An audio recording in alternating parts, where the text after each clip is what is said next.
Good afternoon, ladies and gentlemen. This is Don from Defion Productions, the hardest working nobody in Bitcoin, coming to you live this afternoon, a little bit different than our normal 11 o'clock in the morning on Thursdays. We are live at 5:03 p.m. Eastern Standard Time on the 24th of October. We're going to talk all things Bitcoin and some crypto. Troy is not here again this week. He is in an undisclosed remote location still. But we will talk a little bit about some crypto for the viewers that we have that do like other things besides Bitcoin. Real quick, we'll go over the market price. Bitcoin sitting currently at this moment at 68,223. Ethereum holding steady around 2538. And Solana, which has been probably the biggest gainer the last couple of days at least, is sitting at $177.24 at the time of this recording.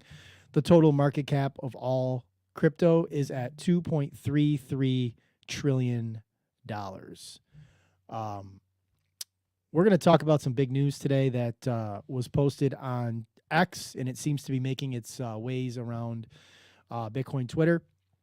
Dennis Porter tweeted this, and it's getting a lot of retweets. It's getting a lot of as of this moment right now, it's got about 320,000 impressions, and it's got a lot of retweets. It's got a lot of likes, mostly from people in the Bitcoin community. And the news is that the state of Pennsylvania has passed Bitcoin rights in the House by a sweeping majority. Both Republicans and Democrats united together to pass the bill. Pennsylvania is poised to be the most important state in the 24 election, and this bill is poised to play a role. Pennsylvania is consistently one of the most competitive swing states in presidential elections, with both parties vying for its critical electoral votes. Pennsylvania holds 19 electoral votes, a significant prize that could tip the balance in a tight race, which it did last election. Pennsylvania has been a key swing state that has been a bellwether for previous elections. In 2016, Trump won the state by just 0.7%. And in 2020, Biden won the state by a little bit more than 1%. Pennsylvania is a critical state to win on the path to the Oval Office. The state features a politically diverse electorate ranging from urban, suburban, and rural voters, making it a true test of a candidate's ability to appeal across demographics. The state has a significant number of independent and moderate voters who could be swayed by key policy decisions and positions, making it a critical battleground for both parties. In addition to its pivotal role in recent elections, Pennsylvania's importance is further highlighted by figures like Elon Musk, who has been spending time in the state, recognizing its strategic significance for shaping national dialogue and influence the 2024 election outcome. Why Bitcoin rights matters for the 2024 election. Bitcoin adoption is expanding, creating a new and motivated voter base actively searching for political allies who support financial freedom and innovation. Currently, they do not have a home. Bitcoin voters tend to be highly engaged and vocal about their political preferences, meaning their turnout could be disproportionately high compared to their numbers. Bitcoiners are highly entrenched to vote in favor of politicians who support Bitcoin. Support for Bitcoin transcends traditional party lines, appealing to voters who prioritize economic freedom, technological innovation, and digital privacy. Bitcoin also provides a pathway to escape CBDCs, an issue top of mind to many voters. Voters increasingly seek leaders who understand and promote forward-thinking policies and forward-looking policies. A candidate championing Bitcoin rights can position themselves as pro-innovation and pro-growth, appealing to younger and tech-savvy voters.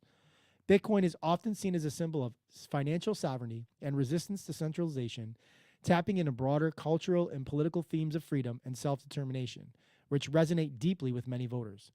Politicians who take early and decisive action on Bitcoin rights will benefit from being seen as leaders in a growing, transformative environment and movement, politically winning the loyalty of voters looking for bold, visionary leadership.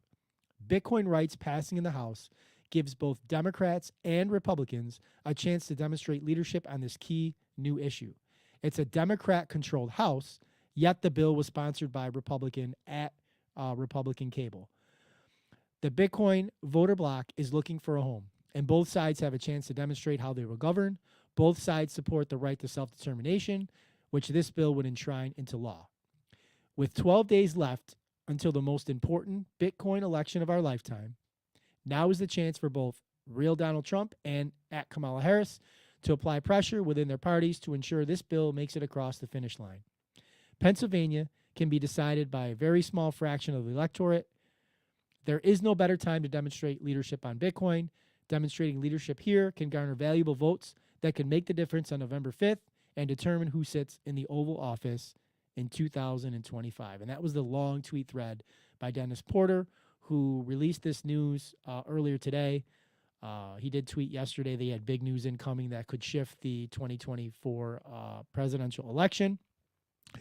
It's a whole other conversation if I believe that something like this is going to sway the election per se, one way or another. But I do believe that this is a big deal for Bitcoin in the Bitcoin ecosystem. Pennsylvanians having Bitcoin rights, and the fact that Democrats and Republicans were actually able to agree on something, which in our political landscape currently is extremely rare. So that's a big deal. The fact that something like Bitcoin and crypto is getting politicians to come together and agree is further proof of how much, in my opinion, Bitcoin can change the world.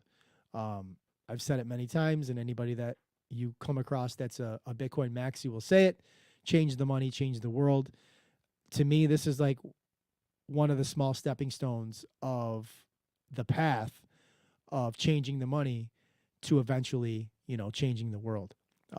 Rich, what did you catch some of that of what I read through that thread, and what do you think about from the political side of how Republicans and Democrats actually were able to agree on something and pass? We've talked many times about, politics is the art of compromise. Yeah. And we've gotten away from that, and somewhere in the 90s, it's just gotten worse and worse. So I'm always happy to see when bipartisan stuff gets done, whether at the state level or at the federal level. Specifically at the federal level, we need it to happen much more often.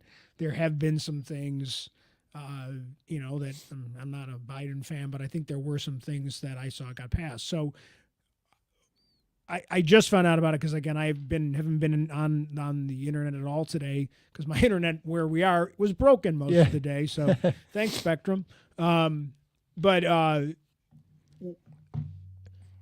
to me, these are little things that change elections. At this point, it is so close in these swing states that this could be a thing that tips the scale in Pennsylvania, which may be the state which one of these two require. And if this means if it may, it's gonna be interesting in January or February, when it's all said and done, when people start honestly breaking down and you read some of the books that are written about this election,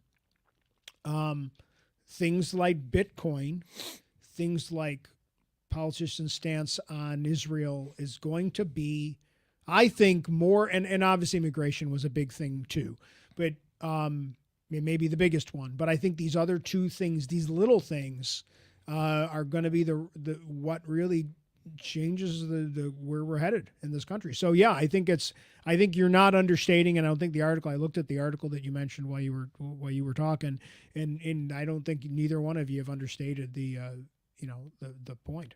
Yeah, I think, my personal opinion, I don't think Harris has done a good enough job to distance herself from the Biden administration, specifically when it comes to Bitcoin and crypto. I think she could have done a better job.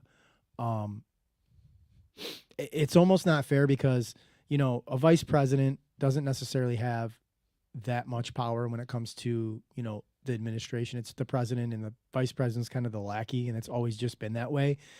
So she kind of suffers a little bit from that. So she can't control what he did necessarily through the 4 years of his presidency, but she could have definitely done a better job, even in this small, last 3 months that she's been the candidate, or 4 months, whatever the case has been, to be more vocal about, listen, This she is could have. the statement she should have made consistently, Yeah, and it's simple. I respect Joe Biden, but I'm going to be my own president. And it doesn't mean I'm going to move away from everything that he's done, but I have my own ideas, and these are things we have to look at things differently. But she wasn't going to say that because her people didn't let her say it. yeah, Because I think it's the same people. I think her people were Biden's people, and they pushed him out, and she got the job, and she didn't really bring in her own people. She pretty much, and I don't know who these people are, but you didn't see any big statements like, Biden's, chief of campaign, whatever, blah, blah, blah, walked away. So it's pretty much the same people that probably, ran this campaign, ran the 2020 campaign for Biden, and probably are a lot of the same people that ran the 2016 campaign for Hillary. And which is why I think some of the missteps that I think she has made, specifically with things like Bitcoin, are things that I think she missed that are the same types of mistakes that Hillary did in 2016.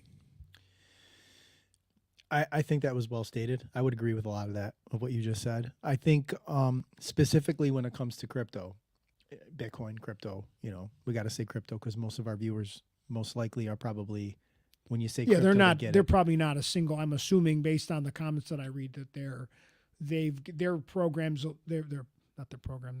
Their portfolio is more diverse than yours. Yeah, for sure. They're probably more like Troy's, from what I understand of Troy's. Yeah. I would agree. Hopefully that changes not this like cycle. mine at all because I have no. Comment, Hopefully that would change this cycle. But no, we're getting there. You're right. But again, the fact that Biden administration was so anti-crypto, and did their best efforts with Operation Chokepoint 2.0, through Senator Warren and the lackeys to make things very difficult this bear market. It was a great opportunity for her to say, Joe Biden and his administration, they made decisions, and it's easy, like you said, and I'll just kind of piggyback off it. They made decisions that they felt were good for that time and with the information that they had. And, this is a new time and I have new information and I'm my own person and I'm seeing things different as I gather information, and I'm open to the idea of things that maybe my party wasn't necessarily open to 2 years ago. And this is a very innovative industry. And all that would be true. And I think it would resonate with people. She could have been vague too. She could have been said, hey, you know what? We really do have to look at Bitcoin differently. It's not, now that this is an established thing, there's countries, like she could have said all the right things. The things that I know, there are countries, there are corporations that are buying it. We have to look at it and find out, not say the word regulation because that would have just been worse, but we need to see how Bitcoin's going to fit into the future of the United States of America. Like she could have said that, and been non-committal, but just saying the word would have been better than just kind of never. It's the great powerful Oz, ignore the man behind the curtain. I don't even know if I can think of any high profile statement or opportunity where she ever talked about it. We're 12 days out of the election, and I'm going to elaborate a little bit further on my hopes for this election, because I've said this for the last year and more so the last 3 or 4 months we've been talking about it, that I'm not voting in this election. I'm not voting for president in this election. And I will stand by that. I still won't vote for the president at the top of the ticket, because I don't think either candidate is good enough for what I would expect a leader to be. However, I'm going to make a statement that may surprise some people and may not surprise others. The fact that Harris and the Democratic Party remain so stubborn when it comes to Bitcoin, it's very clear to me that they are dangerous for my industry, right? Yeah. So it would be very silly of me to hope that Kamala Harris or the Democratic Party wins this election. I don't like Trump. I don't think he's a good candidate.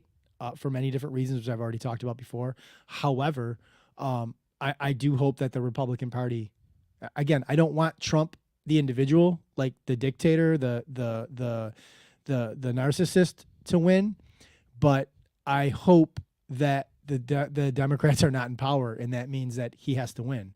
So I hope that we can get a shift, and that by him winning, will shift the House at least for 2 years to stop what happened for 3. I mean, there's like PTSD for my industry of what we went through from 2021 to 2023, and if Trump winning means that we flip enough seats for the House to not be democratically led, and we can get a Republican led infrastructure for 2 years. There's negatives to that, I will admit, in other areas potentially, but for me, selfishly, it's a chance for us to breathe in this industry and be like, we know that we're not going to have these people coming after us, and we can make the innovative steps that we need to make that have been stunted as a result of the Operation Choke Point 2.0 and the things that Democrats did. And I know I say this selfishly, and I recognize there's a lot of other issues that people feel much stronger about than they do about Bitcoin. And I'm saying this as I recognize that I'm being selfish by saying it, but I'm the person that's telling you who I want to win. I don't want Trump to win. I want the party to win. I want the Republicans to take over the reins from the Democrats who have just ravaged. It's both the TradFi side and the Bitcoin side. Like, they're just not good for finance, and I want to take a deep breath and reset. And I think I need the Democrats to be out of power for 2 years, and we can reevaluate in 26. Yeah, and so maybe that needs to change again. This is the end of the universe, that both sides say. This is the most important election of our lives, and it probably is, but they all are. Yeah, every single one of them is. Yeah. So I remember in my lifetime, and again, I'm 57, how many times I've heard that party was dead. Ronald Reagan won 49 states. The Democratic Party was dead. And then guess what? We ended up having Democratic presidents again, very popular Democratic presidents. And then I remember another election, the Republicans were dead. And then the Democrats were dead again. So, like, everybody's dead at some point. The problem is like, for both parties, is recognizing when the populace has changed, and being willing to adjust to meet, not to kiss ass, but to meet what the populace wants, whether it's about abortion, whether it's about gay rights, whether it's about the border, whatever is about crypto, and stop taking certain voting blocks for granted. And I feel like both parties just take certain blocks for granted. If anything, the Republicans right now are catering to the wishes of their core. And if they drive their core out, they're going to win. And the Democrats, if anything, probably have not adjusted the way they look at their core groups. I agree. And if you look at polling, black males, for example, say they're not voting for Harris.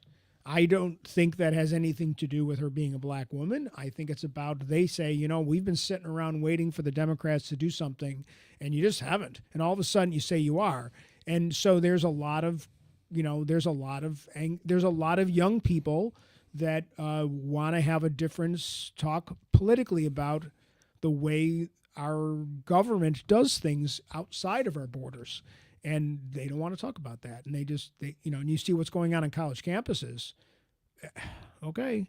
I think whether or not those college kids are right, that's a whole nother podcast. That's a whole different environment.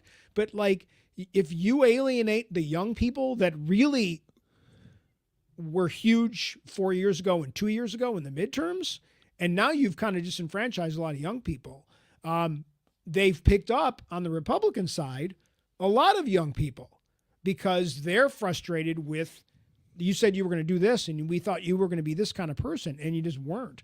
And it's, again, taking certain voting blocks for granted. And I give the Republicans credit in Pennsylvania, as well, obviously some Democrats that are probably up for re-election too. They're like, no, we're getting phone calls and we're getting emails and we're going to things, and they're saying we want crypto to be looked at in a different way. And they said, okay, we will, because some of them are doing it because that's how you stay elected. You stay in your position, and okay, so good for them. Yeah, something like that. That bill that passed in Pennsylvania would probably, I won't say never, but if it would pass, we'd be the 50th state for it to pass, in my opinion. I don't think we'll see something like that in New York anytime soon, only because New York has New York City, which is the financial hub of the world, and that would mean that they would be conceding. Yeah, for that. sure. So yeah. it's not going to ever happen here. Yeah, like there's just certain things that are going to, even if like New York State's, I think I wouldn't be surprised, and I don't remember when this lovely governor in New York State that we have is up for re-election. She's got what? Because she was finishing a term. No, she got reelected. She did. So now we got her for a while. Yeah. She's terrible. I mean, even Democrats 22. don't like her. I think we got her in 22, so 26. I think so 26 will be. I would be really surprised if she gets reelected. So I would be surprised we don't end up with a George Pataki type Republican governor in 2026 when she comes up. I don't know. I don't know if we'll see another Republican governor in the state for a while. There's a lot of Democrats that don't like her. And they'll vote. They'll vote. No, if they can find a moderate, because the one thing Pataki was really good at, and a lot of Republicans hated Pataki because he did cater to New York City, but he will. I think he or she or a Republican comes out and is a centrist, because you have to be a centrist to win New York State, and that's the only way. Like that's how Reagan won California back in. The long time ago, was being more centrist, at least when he was governor of California. So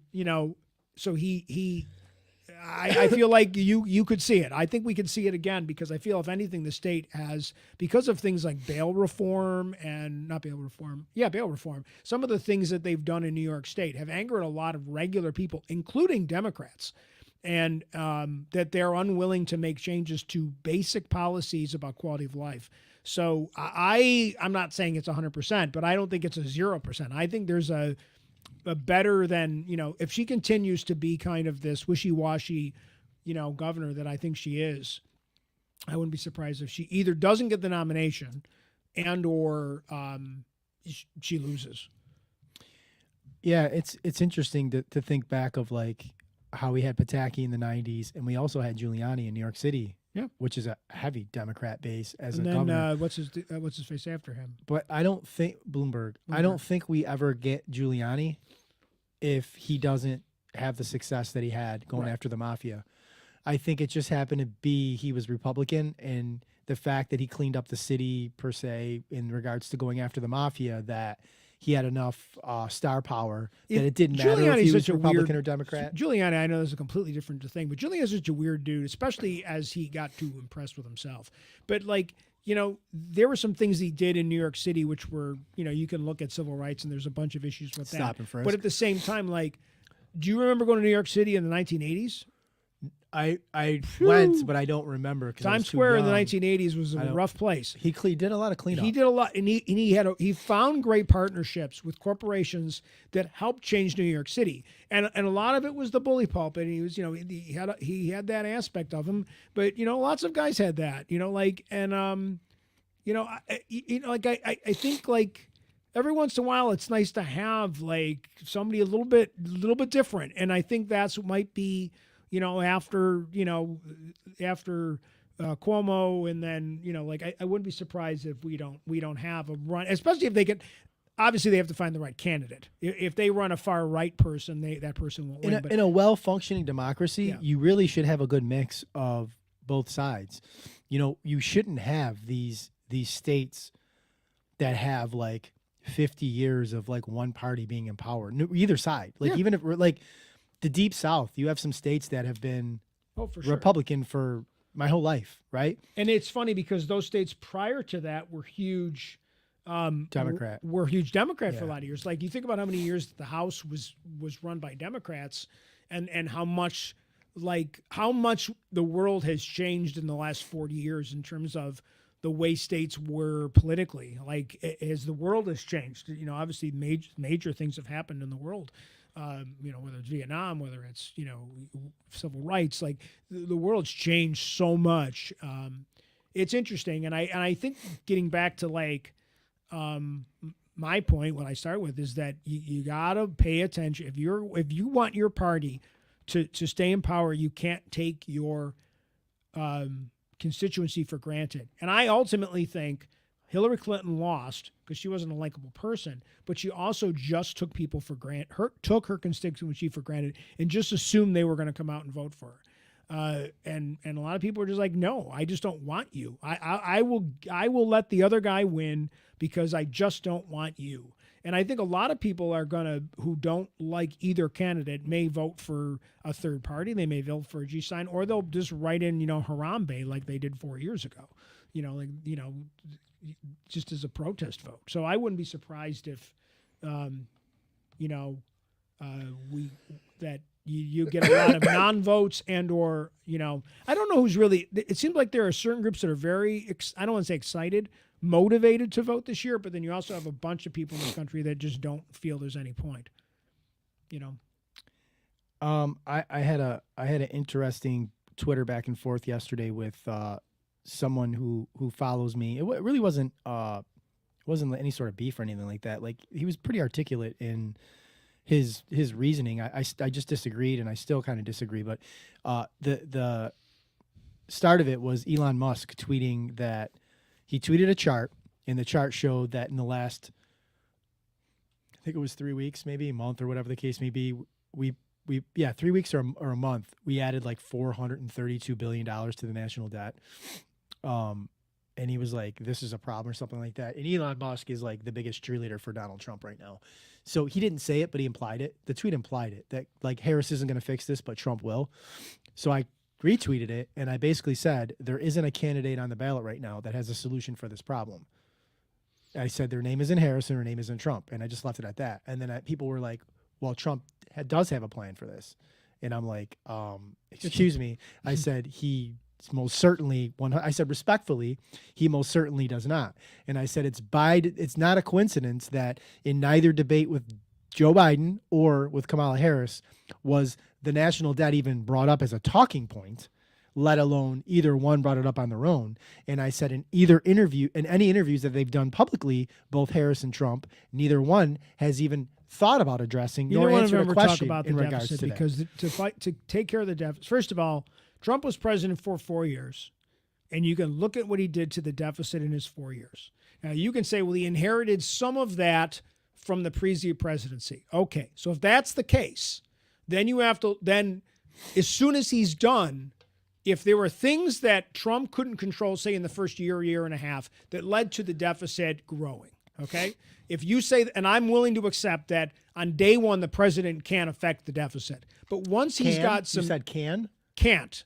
He can't. He can't on day one. Like if there are things that have already been budgeted that don't show up on the spreadsheet until he's president, right? So if that's the case, then okay, then once he's out, then there are things that the next guy can't control either, because there are things that have been ordered that may come in. The bill's going to come in after the guy leaves the White House. So there's a delay on all these things. There's a delay on the way the economy benefits. Like, Clinton ended up with a great economy, and a lot of that trailed into George Bush Jr., and, he can't take credit for it. But you can have these debates economically. My point is, under Trump, the deficit ballooned too, because corporations have to pay taxes, and there's a lot of structure where you're not going to tax your way out of it,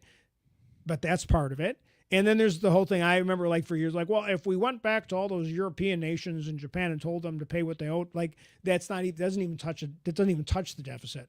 We have to change the way, and you know what it is. We have to have a balanced budget amendment, and that's never going to happen. Neither party will ever do that. Well, the reason why I even engaged was I was hoping somebody would tweet a response on either side.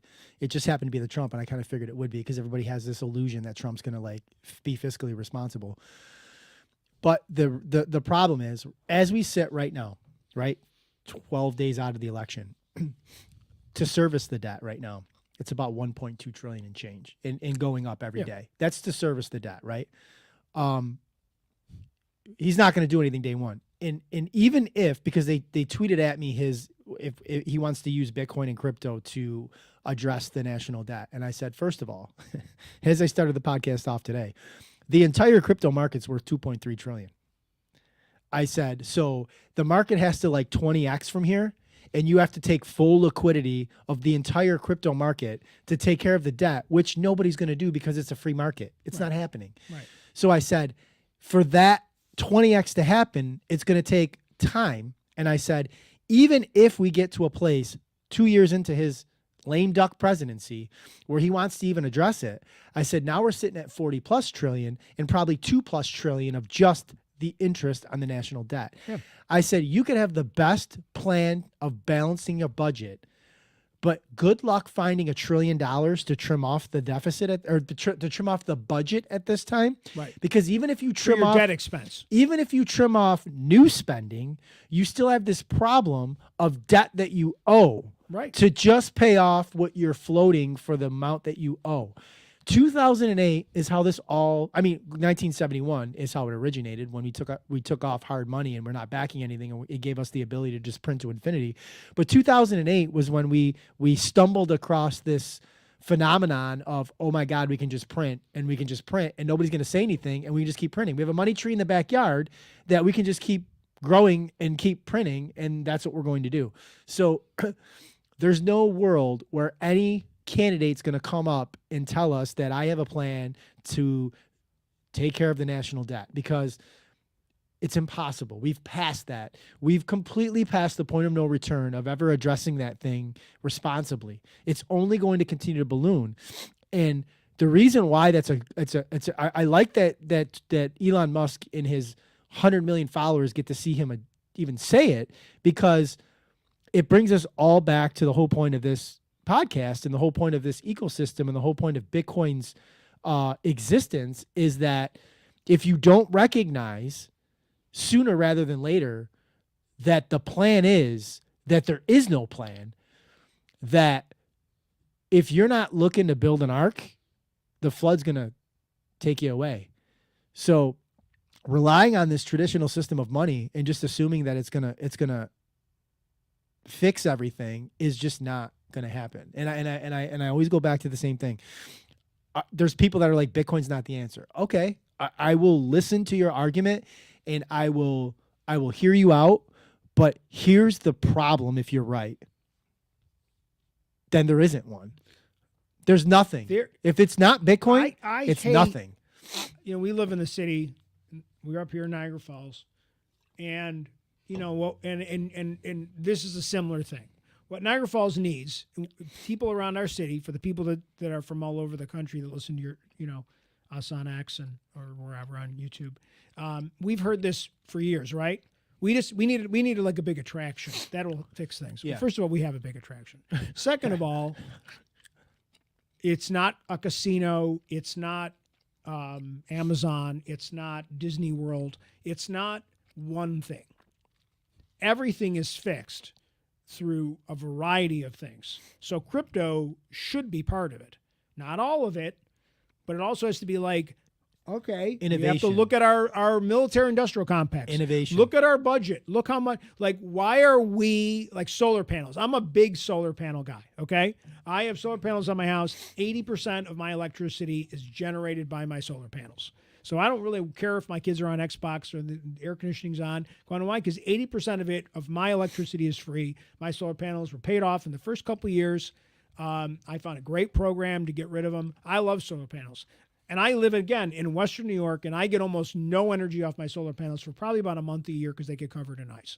So to me, this country should be this is an example. We should be manufacturing, and we should have built an industry about manufacturing and installing solar panels all over this country on every house where it was viable, and gave tax benefits for it, because we would have, all this stuff, that whether you believe in climate change or not, it would have meant we were generating our own electricity, and we would have built industries all over the country, not just manufacturing, but installation and monitoring and all the things, high-tech, low-tech, mid-tech jobs. But you know why But now don't. 90% of the solar panels are manufactured in But China. you know why they don't. Yeah. You're putting an industry out of business Yeah. that lobbies to make sure that doesn't happen. Yeah.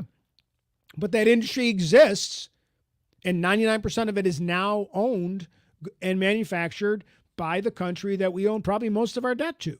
And again, it was a missed opportunity, and it's just one missed. But again, Well, I'm not saying solar panels would have got rid of the deficit either, but it's another piece. Let's try some new innovation. You said it, innovation. I know what you meant. I just want to make sure that like the viewers understand. You're correct in the fact that China owns a lot of our debt.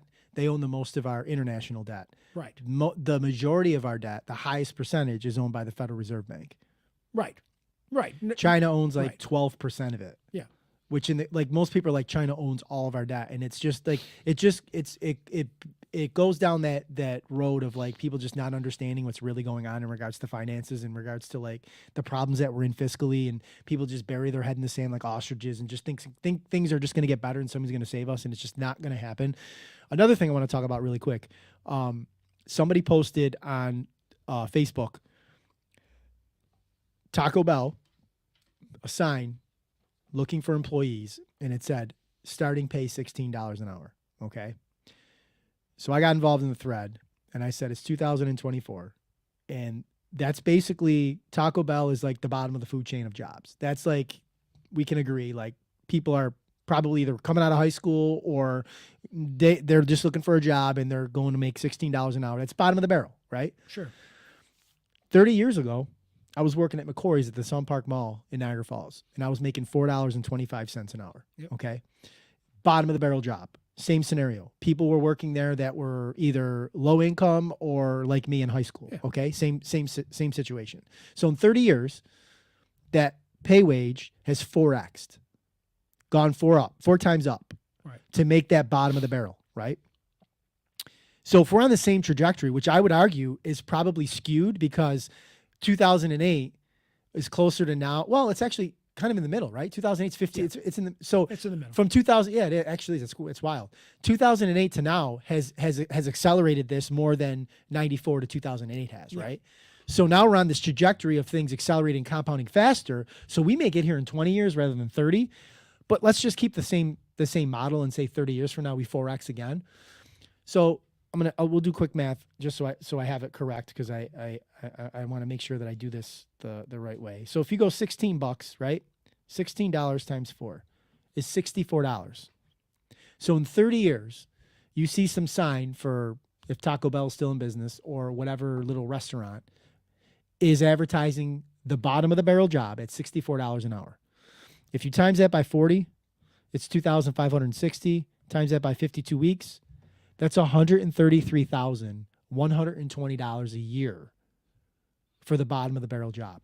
Now, people are going to hear that and be like, that's fucking wild. That's not going to happen. But really quick, I want you to... But if you would have said in 1980... I know, that's what I want to say. I'm going to do it really quick. 16 times 40 equals 640 times 52 is $33,280. In 1994, there were teachers making less than that. Yes. I got my first teaching job in 2002.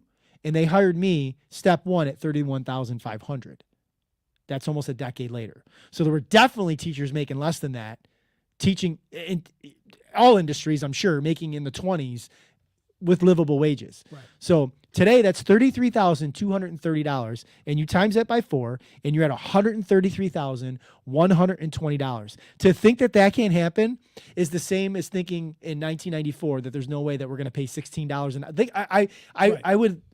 I would have loved to make $16. That was like rich to me, making $425. I had like a night manager job in like 87, 88, and I was making $8 an hour, and I like literally because I worked enough and I didn't have any. I didn't college was much cheaper back then, and I lucky enough my dad had bought me a car. You know, it wasn't a new car. It was a car. You know, we had some money put aside for college, so I got a car, and so I didn't have a lot of debt. So I paid down some. I helped pay for the car and my insurance and all that shit. But I put enough money aside when I was a substitute teacher and working nights at the grocery store, making $8 an hour, that I had enough money for my first house down payment before I was even married. Like my second year of teaching, I bought a house. Like I don't think there's and again, I wasn't making a lot of money as a teacher at that point, but the economy and property was very, very different at that time. I don't think there's a lot of people that could do that. You could find somebody who's in a comparative position to me right now. I don't think that they're doing what I was able to do. The reason I'm even bringing this up is because I wanna bleed this into the conversation about, you know, why Bitcoin, and also the whole conversation to talk about like Republicans and Democrats are coming to save you. If you look right now on the IRS.gov website and you look at taxes, right? Right now, and this will change if Trump doesn't win, and even if he wins, I don't know if he's gonna change the sunset or not. I mean, maybe he does, maybe he doesn't, but he probably will. But as of right now, if you look at the tax brackets, the highest tax bracket, it's from, I believe, 296,000 up is the highest tax bracket, and that's taxed at 36.4%. In 2026, it sunsets. It goes back to 39.4. Okay. Democrats are talking about taxing the rich, right? They want more taxes. Eventually, if we're going to even have conversations about the debt, they're going to have to raise taxes, because as the taxes sit right now, if you look back to the 80s and the 70s, the highest tax brackets were 50% plus. So the tax bracket that you mentioned, that cutoff, that 239, is that what you said? No. I think it's like 290 or something 290. like that. Yeah. When was that number set? Do you know? That I'm not completely sure of, but I do know that it's sometime in the last decade or two. Okay. So the point that I'm trying to make by all this, that number is a very different number than when it was than when it was put in. Yeah. Yeah.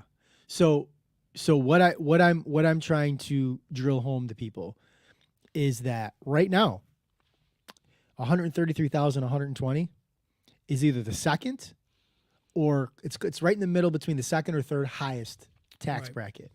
What they're not going to do, what they're most definitely not going to do, is roll back tax numbers. That ain't happening. They're not doing that with a $40 trillion national deficit. They're not going to say, oh, we're going to reduce taxes. Definitely not doing that. They're not cutting taxes.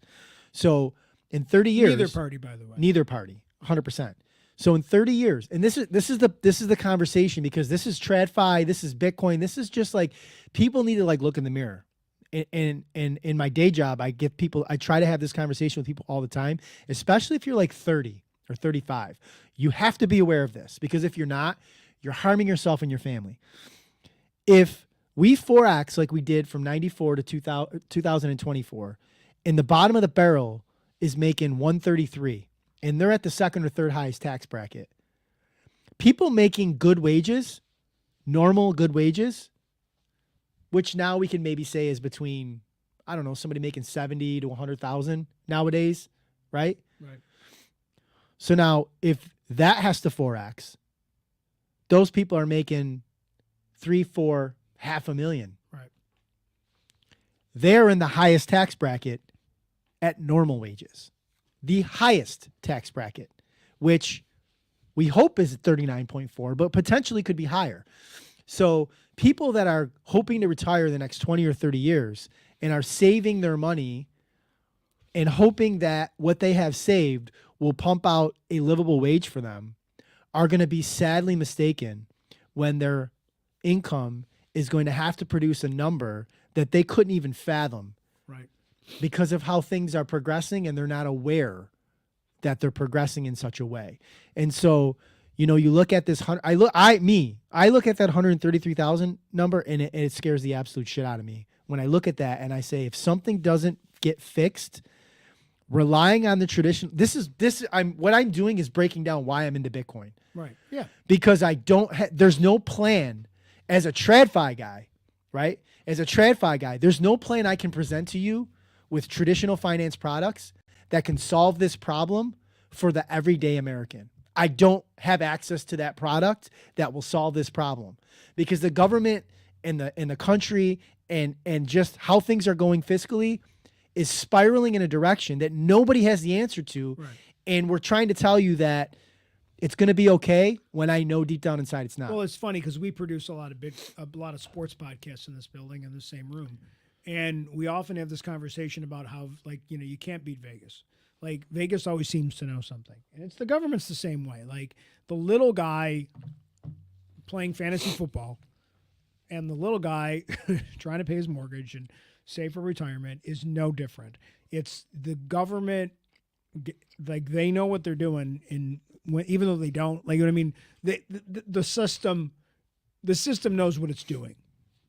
It's built. It's not built for you and I. It's built for people that have generational wealth.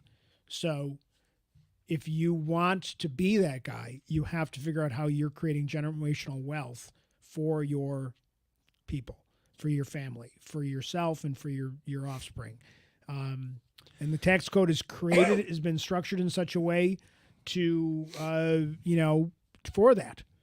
And the problem is that the government's not willing, whichever president it is, to really look at those benchmarks for, like, what is the middle class benchmark and how is that it should change from year to year. Like, it should be based on not a projection by a bunch of people sitting in a room. It should be based on where inflation is. It should vary every year when they do that. I don't know if it does or not. I don't think it does works that way, but it should be. And there are things they can do, but they just never do it. They don't, because there are too many special interest groups and there's too many people that are paying for their super PACs and at every level. And you do have to find a plan. My wife and I went to a Sabres game the other night up in Buffalo. Yeah, I saw that you posted. That was cool.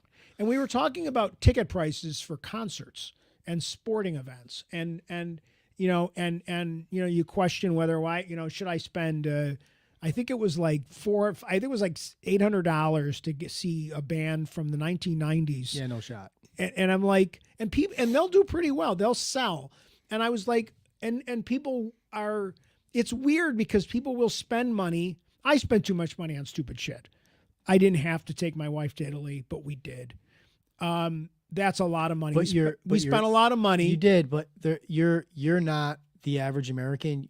You're more fiscally responsible than the average bird. I guess I was going to circle back to that was the exact conversation I had with my wife. We have money in investments. We never bought the big house. We've never really owned a new car. We've always tried to make sure that we knew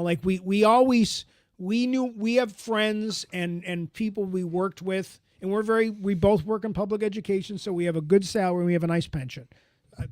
But we made a smart choice in our careers so we could have access to that. But you made sacrifices to get to that. We've made a lot of sacrifices because in the early years, every single one of if I talk to most of my college friends who have similar education to me, they all make significantly better money than me, and they always made significantly better money than me. But I have a pension, so I always felt that was a fair trade-off. But also the big difference is making a lot of money is not impressive.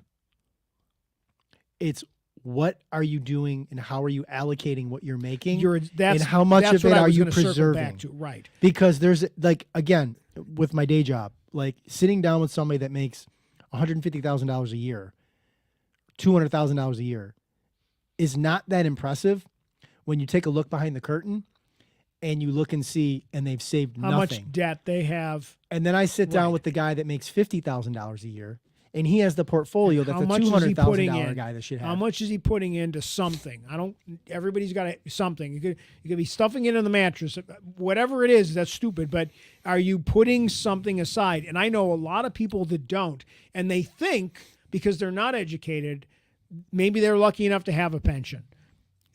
They think that pension's going to work because they don't understand the pension in whenever they retire 15 years out from that pension date, that money's not going to be enough, let alone if you make it 30 years and you retire. Most people don't make it 30 years. Most people make it 8 to 10 years. Most pensions don't have a COLA, cost of living adjustment. Right. So people, they hear, oh, they're going to give you $5,000-$6,000 a month. And you're like, oh, that'll be fine. I'll be good on that until you live 30 years or 20 years. And we circle back to the conversation that I started with when 5,000 is a lot of money. And then 30 years from there, and you need 20.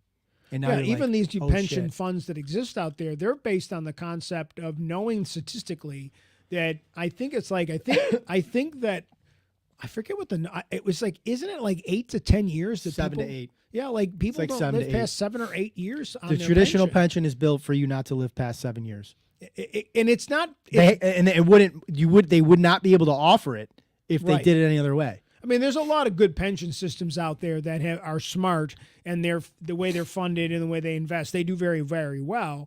But they understand also, it's just like the insurance companies, they understand the stats. They understand that we can afford to set these levels because we understand that 80% of you or whatever aren't going to make it 10 years. Yeah. For various reasons, and there's quality of life issues that have something to do with that, and when you retire and all that shit. But it really comes back to, again, what are you doing, planning for those days? And I think, unfortunately, the funny thing about it is I think most of the people in the conversation that I have and the people you probably talk to, whether on Twitter, they probably are, it's kind of funny, we're probably speaking to the choir, like in a lot of ways. If somebody's sitting here watching this podcast right now or at any point, the people that watch this are pretty much locked in to one of two camps. Number one, they're a Bitcoin maxi like me, and they know the traditional system is flawed. It's not going to help them, and this is their bailout. Or the second one is they know about 75% of that, but they haven't completely dove into Bitcoin being the answer, but they know that they need more money, and they feel like crypto is a way for them to generate that. So those two people are probably the people that are watching this podcast or podcasts like this. So they're so much higher financial IQ than just some normal guy in the street. At the very least, I think that if you're listening to this podcast, even like me who produces it, you and I know in our private conversations outside of this pod that I have rethought some of the things that I do. Yeah. Maybe it's not Bitcoin, but I'm looking at it in a way that I think works for me. I'm listening to you and Troy and like, I should be doing something different. And I think I was pretty smart. But I am recognizing that I have to have a plan, and what my plan was probably naive. And now I'm I don't maybe not completely naive, but what I want to give you credit, because what happened that you couldn't account for, and again, I'll even say this for myself, like this whole picture for me didn't become crystal clear until 2020. Okay, 2008 we opened up a Pandora's box. It was, and we didn't reach the point of no return until 2020. We opened up this Pandora's box in 2008 that we thought, and if you would have asked me at the time, and even as I was learning about finance from 2008 to 2020, I would have said the consequences don't outweigh the risk of letting the economy go over the edge. We stopped that from happening in 08, and I would have told you that that was a good idea. In retrospect, we should have let the whole fucking thing burn down. We should have hit the reset button and just started over, and probably would have found our way back to some sort of hard asset. Bitcoin would have never been created. However, we would have a sounder system. We wouldn't have the debt that we have, and people would not be seeing the ridiculous prices that we're seeing now. But because they knew in 2008 that they could hit this button, and then 2020 happened, and we were in a world of like uncertainty, and they said, it's okay, we have this button that we can hit. And they're like the heroin addict that said, we're going to hit that one hit or crack. You hit the one hit of crack. And what happens when you hit that one hit of crack? You're always searching for that first feeling. And they just kept hitting it and hitting it and hitting it, and realizing the more they hit it, the less and less high that they got. But the corporations, they just kept flooding the market with money. The large corporations in this country, whether it's banks, whether it's airlines, whether it's whatever, that we have bailed out, but we don't bail out regular Americans, is hilarious. And I'm sorry, like, I if you're too big to fail, then you should fail. Like, and I'm a big believer in that, because it's an interesting thing to think about Twitter. And I don't know enough about it, so I'm not even going to have an opinion. But Elon has chosen to run Twitter in a completely different way than it was being run. Yeah, I agree. And I think whether you like Elon or not, and a lot of people can't stand him, and I'm not a big fan, and I don't even know how big of a genius he is. I don't think he invented half of the shit that he pretends to have invented.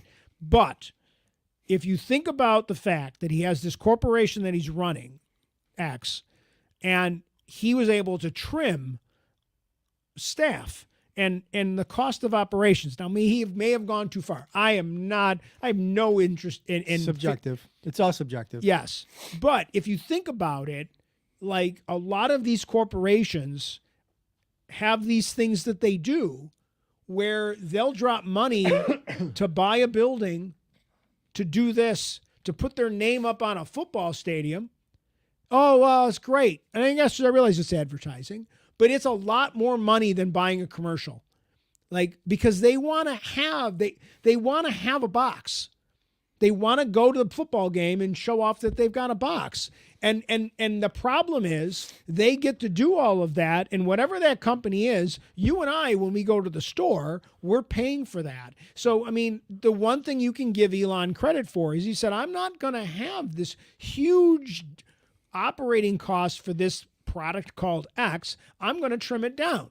And it's going to be interesting, like, if that product will continue, like if that business model, if other companies are going to look at that concept and say, you know what, do I need a playground, for my workers on my campus? Like, I mean, like, I don't know. Like, I don't know. I'm not a CEO. I'm not pretending to be, but I think his way he wants to run his corporations, I think other CEOs and upcoming CEOs are looking at like, well, maybe we need to rethink the way we do this. I've consumed an unhealthy amount of documentaries on the 2008 financial crisis. So I have a plethora of experience reading and researching, consuming podcasts. Every documentary that's been made, I've probably seen. And the realization that I've come to in regards to the 2008, on the outside, if you didn't do the research that I did, you would probably assume that people were making decisions to do what they thought was in the best interests of the American people and the country to stop, or the world, to stop a financial crisis from careening off the edge. What I think the truth is you had a select group of individuals who were responsible for decision making that stopped us from going over the edge, that were more concerned with self-preservation and how they would be viewed legacy-wise than what kind of effect this was going to have and any sort of ramifications that we're going to have globally. And if at least they made it look like they did the right thing, it was more important to them than if they did the right thing. And I think the more you look, and 2020 was really like the looking glass that we got to actually see that what they did in 2008 was so dangerous, because it allowed in 2020 putting that TARP plan that they did I remember in 2008 people complaining about $789 billion being an astronomical amount of money, and I can't believe that we're doing this. And we did that by like 12 or 13x from 2020 to an 18-month period. We did like 10 trillion and didn't blink. Yeah. And people just accepted it. But it was funny because people would be like, well, you kind of like that became the thing, like in 2020, like, well, we have to do it because of the thing. And that was like, you have to work harder and work all these extra jobs, and you have to do this, and you have to do this extra stuff, and you have to have, they did this in education. Like I was working back then, and they're like, well, you're going to have 2 classes at the same time because one of them's online and one of them's over here, and they're going to come in every other day, but you still have to teach to all of them, even though it's 2 classes, and you have to have like it was, but you have to do it because it's happening. And that was the thing that they just, that just people were like, no. That there was also an unintended consequence of that people be like, I'm not going to do that anymore. I'm not going to do that anymore. And I think that is like the weird, why people are struggling to find help, because I think a lot of the help is kind of like, I'm going to live my life differently than I did before 2020. The average American family received somewhere in the neighborhood of 10 to 12,000. Family of four. The average American family of four received somewhere between 10 and 12,000 of stimulus during the 2020 to 2021 multiple stimulus packages Right. that were passed. And the old adage goes, nothing comes for free. There's always a cost attached to it. Do you think I got a stimulus? Um, And I was working. I never stopped working. I never lost a paycheck. I know that we got, we didn't get 10 grand, but I know that I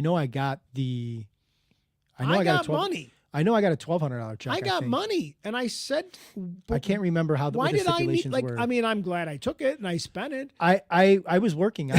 You got to, your profession stopped. Teaching stopped. But I still got paid. Mine did not. Yeah, you did, but you weren't. I was going to work. If anything, I could have gone and got another job. Taking perceived risk. I could have gone and got another job. I could have gone and worked at Home Depot and during the part when I was locked in my house. But I got a stimulus, and my wife did too. And we laughed. We were like, "Why are we getting we're getting our paycheck every year?" Like it was so. It was so bizarre. Like one of those. I mean, like again, we spent it. We put it back into the economy. Like the cost. To wrap up that point on a bowl, the cost associated with accepting that money was the fact that you signed blood money. We all did. Yeah.